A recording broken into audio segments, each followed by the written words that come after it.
শেষ পর্যন্ত টি-20 বিশ্বকাপে খেলাই হচ্ছে না বাংলাদেশের। হয়তো হতো যদি বিসিবির প্রস্তাব মেনে আয়ারল্যান্ড বাংলাদেশের সাথে পরিবর্তন করত গ্রুপ।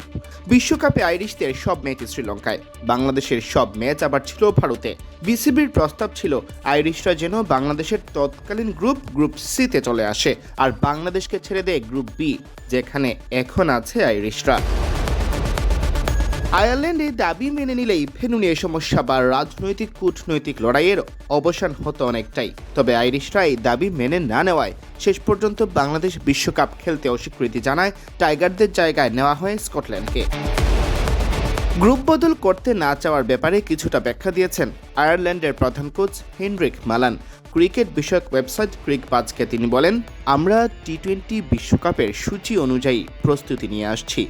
মানিয়ে নেওয়ার সক্ষমতা এবং শ্রীলঙ্কায় বিভিন্ন পরিস্থিতি সামলানোর মতো চিন্তাধারা থাকা আমাদের প্রস্তুতির পরিবেশে বেশ জরুরি বিষয়। মানিয়ে নেওয়ার সক্ষমতা থাকা এবং আমাদের সামনে যে পরিস্থিতি, প্রতিপক্ষ আর কন্ডিশন রয়েছে, সেখানে নিজেদের গেম প্ল্যান কাজে লাগিয়ে ঠিকভাবে খেলতে পারার বিষয়টি আমাদের নিশ্চিত করতে হবে।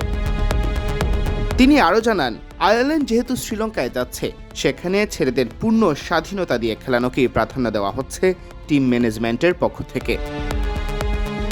বি গ্রুপে আয়ারল্যান্ডের সঙ্গী হিসেবে রয়েছে শ্রীলঙ্কা, অস্ট্রেলিয়া, ওমান এবং জিম্বাবুয়ে।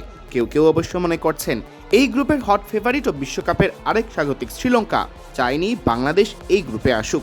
সেক্ষেত্রে শ্রীলঙ্কার পরের পর্বে উতরে যাওয়ার পথটা হতো কঠিন। এ কারণেই শেষ পর্যন্ত আয়ারল্যান্ড, শ্রীলঙ্কা কিংবা আইসিসি সবাই বাংলাদেশের বিরুদ্ধে অবস্থান নিয়েছিল, নাকি পেছনে কাজ করেছে আরও বড় কোনো রাজনীতি, হয়তো সময়ের সাথে সাথে খুলাসা হবে সবই। বিশ্বকাপের আগে আয়ারল্যান্ড অবশ্য খেয়েছে বড় এক ধাক্কা। ইতালির কাছে ম্যাচ হেরে দলটা কিছুটা চাপেই পড়ে গেছে মেগা ইভেন্টের প্রাক্কালে। সিয়াম চৌধুরী, বিডি ক্রিক টাইম।